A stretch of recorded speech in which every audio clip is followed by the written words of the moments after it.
Assalamualaikum warahmatullahi wabarakatuh. Waalaikumsalam warahmatullahi wabarakatuh. Selamat siang semuanya. Kami dari kelompok 1 yang beranggota saya sendiri Denny Fajar Susianto.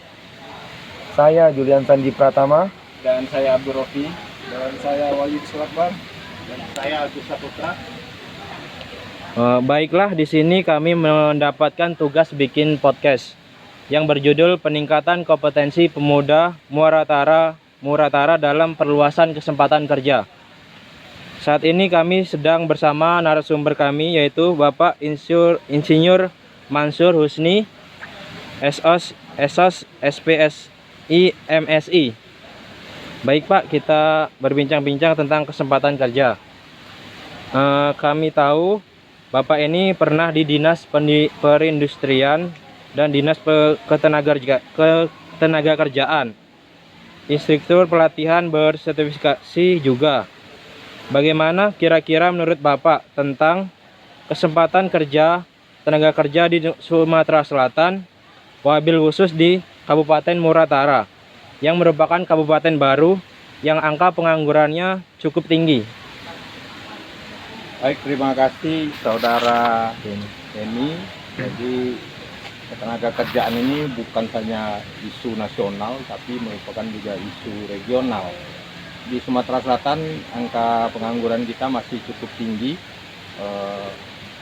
terutama sekarang disumbang oleh SMK. Kalau dilihat 12% itu dari SMK. Sebenarnya ada lagi penyumbangnya itu dari perguruan tinggi maupun dari tamatan-tamatan sekolah yang lain. Nah, tadinya kita berharap bahwa perguruan tinggi yang menghasilkan tenaga kerja itu sudah berkualitas dan memang mampu untuk diserap oleh tenaga kerja. Kalau kita lihat semboyan dari SMK, bahwa SMK itu adalah bisa, maksudnya itu bisa bekerja dengan baik. Ternyata SMK kita masih banyak juga mendapat kendala tentang dan menyumbang angka pengangguran di Provinsi Sumatera Selatan. Kalau kita lihat dari kabupaten yang saudara tanyakan tadi, Kabupaten Muratara. Kabupaten Muratara ini adalah kabupaten pemekaran baru dari Kabupaten Musirawas yang berada di perbatasan Provinsi Sumatera Selatan dengan Jambi. Tentunya kabupaten baru ini masih menyumbang angka pengangguran tersebut karena keterbatasan pendidikan, mungkin keterampilan, dan yang paling penting adalah kesempatan kerja dari perusahaan-perusahaan yang ada di wilayah tersebut.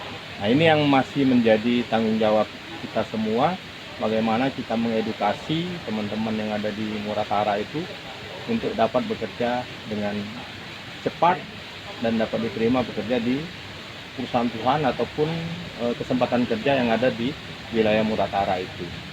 Nah, teman-teman sekalian, Muratara ini banyak industrinya, ada industri perkebunan, ada industri pertambangan, jasa dan sebagainya.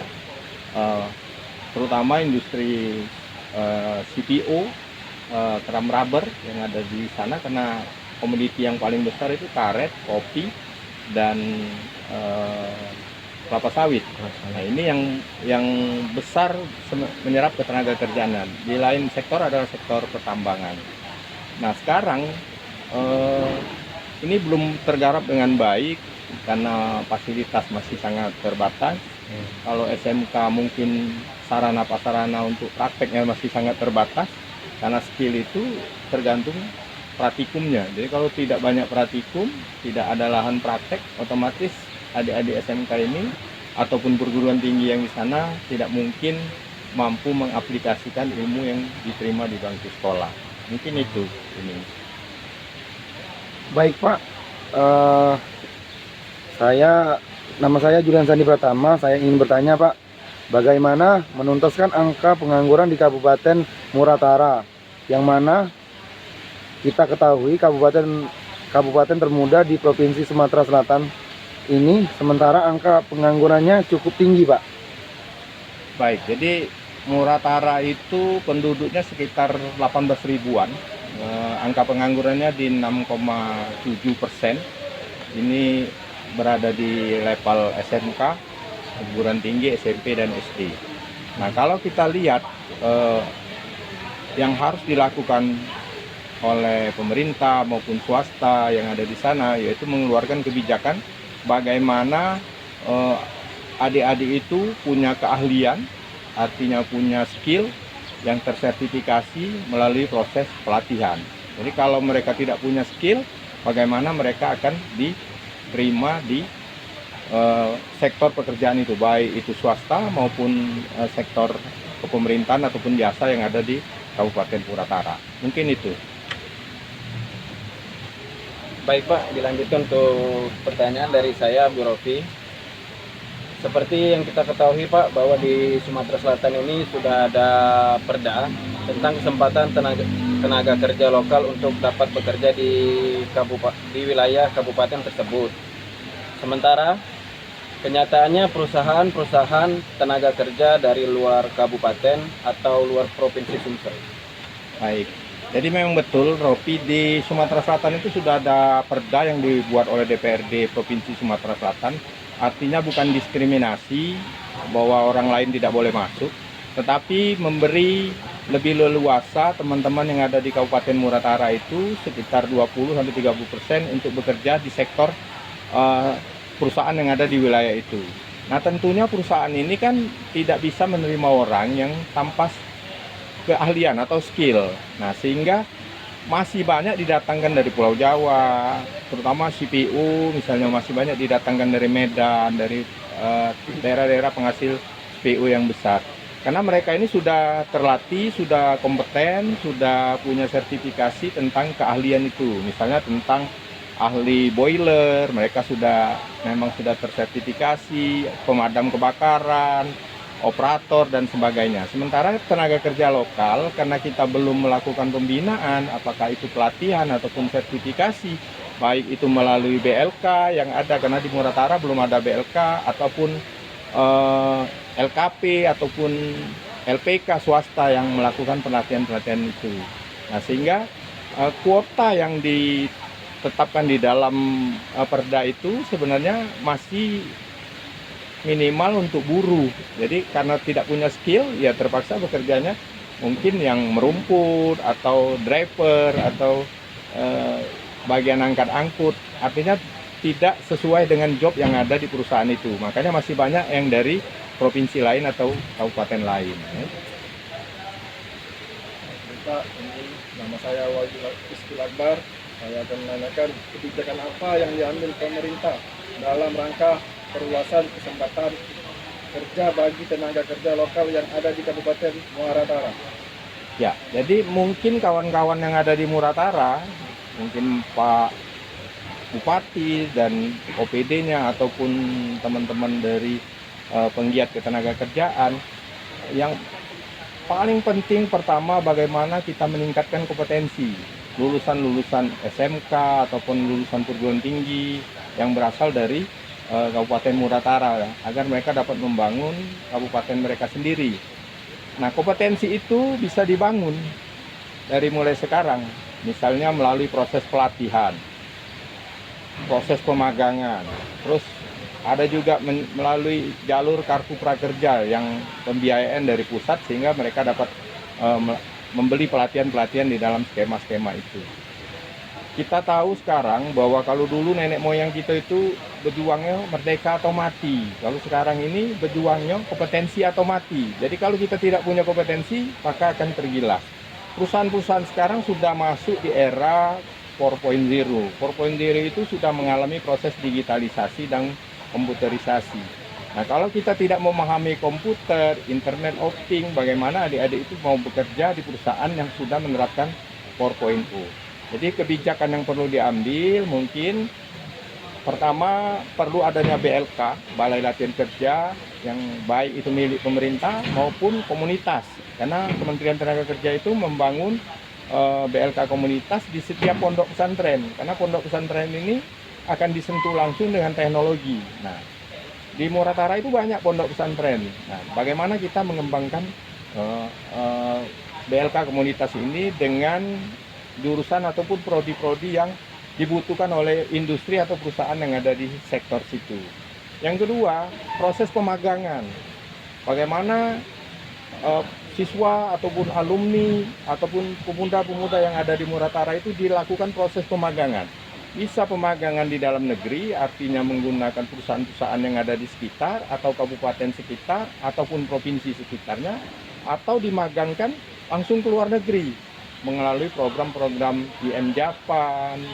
Kebetulan kami juga mempunyai jaringan untuk menyiapkan tenaga kerja yang siap pakai dan langsung bekerja di luar negeri, apakah di Korea, di kawasan ASEAN, Asia Tenggara, Abu Dhabi, Polandia yang sering kita berangkatkan dari provinsi-provinsi atau kabupaten lain. Kebanyakan orang-orang dari Jawa numpang berangkat dari kita, dari kuota di sini diberangkatkan karena sulitnya untuk mendapatkan kuota itu.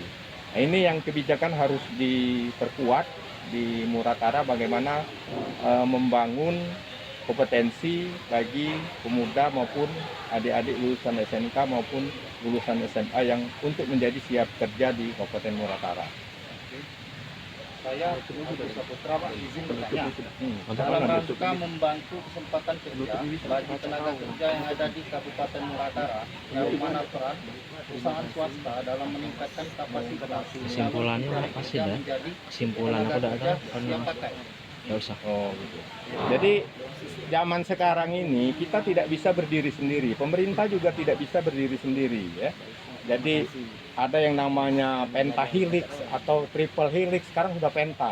Jadi peranan perguruan tinggi, pemerintah, swasta, dunia bisnis dan sebagainya. Nah, pihak swasta dia kan sudah bekerja di wilayah ataupun dia mengeksploitasi wilayah Kabupaten Muratara. Tentunya mestinya mereka memikirkan bagaimana perkembangan penduduk ataupun tenaga kerjaan yang ada di Muratara. Caranya melalui CSR, ya. Jadi CSR itu ada dana CSR, setiap perusahaan itu melakukan program pelatihan atau peningkatan kompetensi. Setelah dilatih, mereka inilah yang akan menjadi tenaga kerja mereka. Contohnya di Pusri itu setiap tahun ada puluhan pelatihan-pelatihan dengan menggunakan dana CSR, mulai dari operator angkat angkut, kren dan sebagainya. Karena kren dan alat angkat angkut ini sangat dibutuhkan oleh dunia industri maupun dunia pertambangan. Dan dia harus punya SIM khusus dari ketenaga kerjaan atau ahli boiler, ahli K3, ahli P3K tentang kecelakaan kerja dan sebagainya. Belum lagi pengolahan limbah dan sebagainya. Nah, inilah yang dilatih sebenarnya oleh perusahaan-perusahaan itu berkolaborasi. Karena sekarang tanpa kolaborasi mati. Kita tidak bisa berdiri, pemerintah tidak kuat untuk menanggung beban ketenaga kerjaan itu karena keterbatasan anggaran pendapatan asli daerah mereka. Jadi peran swasta lah bagaimana berkembang melalui forum CSR, melalui bantuan-bantuan yang bisa ditarik ke Kabupaten Muratara untuk menyiapkan tenaga kerja yang terampil dan skill itu. Saya yakin Muratara akan lebih maju karena letaknya strategis, berada di jalan lintas yang bisa ke provinsi sebelah, bisa ke provinsi kita atau ke kabupaten yang adanya. Dan potensi mereka cukup luas. Pariwisata ada, tambang ada, perkebunan, CPU dan karet. Tapi sayang baru ada 2 pabrik karet di situ. CPU belum ada deripatnya, mestinya dicarikan investor untuk membangun industri deripat yang ada di Muratara. Sehingga penyerapan tenaga kerja dan penduduk sekitar, mungkin Lubuk Linggau, Musirawas yang lebih dikenal dengan MLM itu, Muratara, Lubuk Linggau dan Musirawas, bisa invest ataupun bekerja di Kabupaten Muratara. Mungkin itu pemikirannya. Terima kasih adik-adik atas pertanyaan yang hari ini. Terima kasih, Pak. Baik, terima kasih Pak atas perbincangannya dari tadi, atas kesempatannya sudah datang untuk ke sini meluangkan waktunya. Kami terima kasih. Berarti pemerintahan sudah membantu juga Pak ya untuk kesempatan kerja di daerah-daerah, contohnya Muratara ini. Ya.